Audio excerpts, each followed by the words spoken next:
चलतु जानिबा भारतर 10टी रहस्यमय मंदिर विषय जार रहस्य आज पर्यंत समाधान हो पारिना। एही मंदिर गुड़िकर रहस्य जानी वैज्ञानिक माने भी आश्चर्य हो जाती।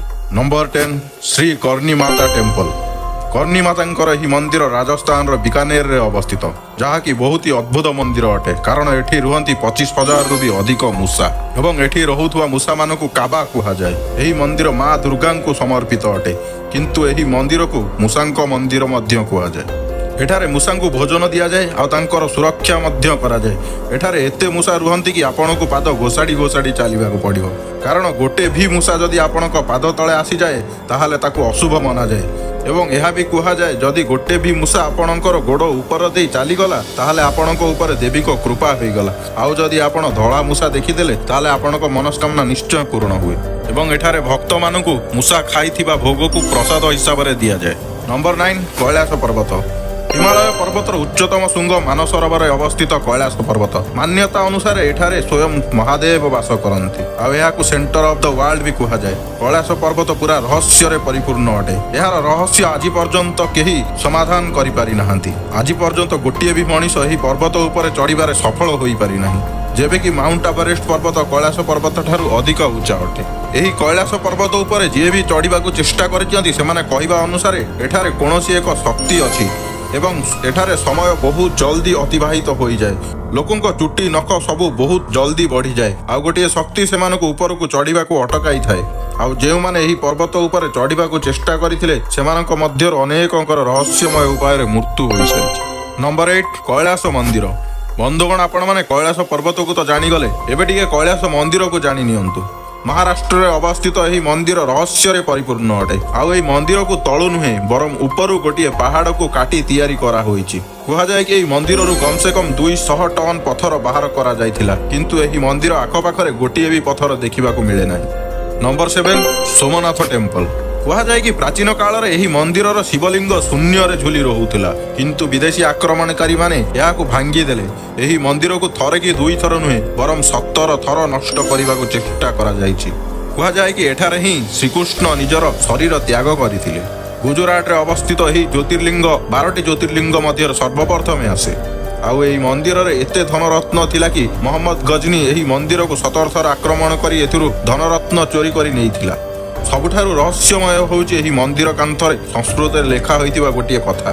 संस्कृत रे लेखा होइची कि एही मंदिर रु जदि दक्षिण आड़ को गोटिए तीर छड़ा जाए तेबे अंटार्कटिका पर्यंत या मझिरे गोटिए भी दीप आसीबो नाही। Number 6 Tirupati Balaji temple. आंध्र प्रदेश रे अवस्थित तिरुपति बालाजी मंदिर रे लागिथिबा मूर्ति श्री वेंकटेश्वर भगवानंकर असली मूर्ति अटे। वेंकटेश्वर स्वामी को विष्णु भगवानंकर अवतार मध्य कुहा जाए। यही मूर्ति रे लागिथिबा चुट्टी भी संपूर्ण असली अटे। आउ वेंकटेश्वर स्वामी को मूर्ति झाड़ मध्य बोई थाए।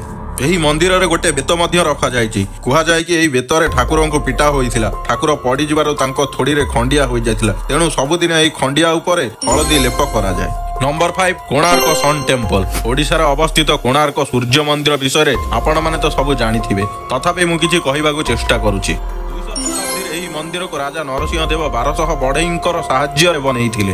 यही मंदिर सूर्य देव को समर्पित अटे। मंदिर को एपरी भाव में बना होइथिला कि आज भी सूर्यंकर प्रथम किरण मंदिर मुख्य द्वार रे पड़े। कहा जाए कि यही मंदिर चूली उपर एक विशाल चुंबक रखा जाए मंदिर को निर्माण करा जायथिला। यही चुंबक साहाय्य रे मंदिर भितर थिबा सूर्य देवंकर मूर्ति शून्य रे झुली रहुथिला, किंतु यही चुंबक हेतु जहाज गुड़िक निजर दिग जानी पारु नथिले। सेथिबाई विदेशी आक्रमणकारी माने यही चुंबक को काढ़ी नेले, जहा द्वारा मंदिर भांगी जाइथिला। मंदिर रचना किछि एभली करा जाइछि कि गोटिए रथरे 24टी चक्र लागिछि। आउ एही रथ को 7टी घोड़ा टाणुछंती।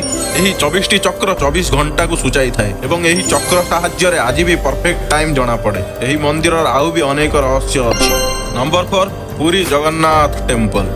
दुनिया सबुठारु रहस्य मंदिर जदि किछि अछि ताहले सेटा होउछि प्रभु जगन्नाथଙ୍କ मंदिर। सेमिति तो जगन्नाथ मंदिर सबकिछि कथा रहस्यमय अटे, किंतु प्रथमटी हूँ यही मंदिर उपर उड़ुथिबा पतित पावन बाना, जहाँ सबु बेले पवनर विपरीत दिगरे उड़े। द्वितीयटी हूँ मंदिर छाई। मंदिर एते उच्चा होइथिले मध्य मंदिरर छाई केबे पड़े नाही। तृतीयटी हैला मंदिर उपर देई केउ पक्षी की एरोप्लेन उड़े नाही। चतुर्थटी हूँ मंदिर पाखरे ही समुद्र अछि, जहार शब्द बहुत जोर आसे, किंतु जेतेबेले आपण सिंह द्वार भितरे प्रवेश करिवे आपनको समुद्रर पानी शब्द टिके भी सुबिबो नाही। पंचमटी मंदिर उपर एक 20 फुट नील चक्र लगी जहाँ आपण जो दिगरु भी देखु चक्रटी आपन को आपण हाड़े ही देखा। षष्ठटी होउची रोषेईशाला। कहा जाए कि जगन्नाथ मंदिर रोषेईशाला दुनियार सबुठारु बड़ रोषेईशाला अटे एवं महाप्रसाद तैयारी करिबा पई 7टी माटी हांडी व्यवहार होइथाय एवं गोटिए ऊपर गोटिए रखी एही महाप्रसाद को तैयारी करा जाए। किंतु आश्चर्यर कथा हेउची सबुठारु ऊपर थिबा हांडीर प्रसाद सर्वप्रथमे तैयारी होई जाए आउ एही महाप्रसाद केबे भी नियंट पड़े नाही। प्रभु जगन्नाथଙ୍କ भक्त कमेंट रे जय जगन्नाथ लेखन। नंबर 3 श्री पद्मनाभ स्वामी टेम्पल। केरल राज्य में अवस्थित यह मंदिर भारत में थिबा रहस्यमय मंदिर मध्यरु गोटिए। यही मंदिर रे 6टी गर्भगृह रही जहाँ केबे भी खोला जाई नथिला किंतु 2011 सरकारଙ୍କ आदेश रे यार 5टी गर्भगृह खोला गला एवं यही गर्भगृह धनरत्न रे परिपूर्ण थिला जेउथिरे सुनारे तैयारी बड़ बड़ ठाकुरंकर प्रतिमा थिला। कुहा जाय कि यही टोटाल धनरत्न रो मूल्य 1 ट्रिलियन उपरे हेबो। यार षष्ठ गृहटी खोला होई नै एवं एठाकार पुजारी माने मध्य यही षष्ठ कबाट को खोलिबा को मना करिसंती। कहा जाए कि षष्ठ कबाटर कौन ताला लगिने यह केवल गोटे मंत्र रे बंधन होई अछि आउ जदि यही कबाट खोला जाए ताहले पृथ्वी रे प्रलय आसीबा सुनिश्चित अटे। Number 2 Virbhadra temple. यही मंदिर आंध्र प्रदेश लेपाक्षी रे अवस्थित। यही मंदिर महादेवଙ୍କ उग्र अवतार वीरभद्र को समर्पित अटे। यही मंदिर निर्माण 2 भाई विरूपन्ना एवं वीरान्ना तैयारी करथिले जे कि विजयनगर राजांक पाखरे काम करुथिले। कहा जाए कि लेपाक्षी सही जगह जहाँ रामायण बेले रावणଙ୍କ सह युद्ध बेले जटायु एठारे ही पड़ी जाइथिले जोंठी जटायु पड़ीथिले सेहिटी एही मंदिर को 1600 शताब्दी रे तैयारी करा जाइथिला आउ एही मंदिर को हैंगिंग पिलर भी कहंती कारण एही मंदिर रे मोट 72टी पिलर अछि किंतु गोटिए पिलर एही भली अछि जहाँ शून्य रे झुली रहिछि। एही पिलर को देखिबा को बहु भक्तगण एठा को आसीथांती आउ एही पिलर तळे कपड़ा पास करके भी देखंती। नंबर 1 जीवंत प्रतिमा नरसिंह देवंकर मंदिर। कौन भगवान को मूर्ति जीवंत हो पारिबो कि? भारत में अवस्थित एपरी एक अद्भुत मंदिर जोटी भगवान को मूर्ति जीवंत अटे।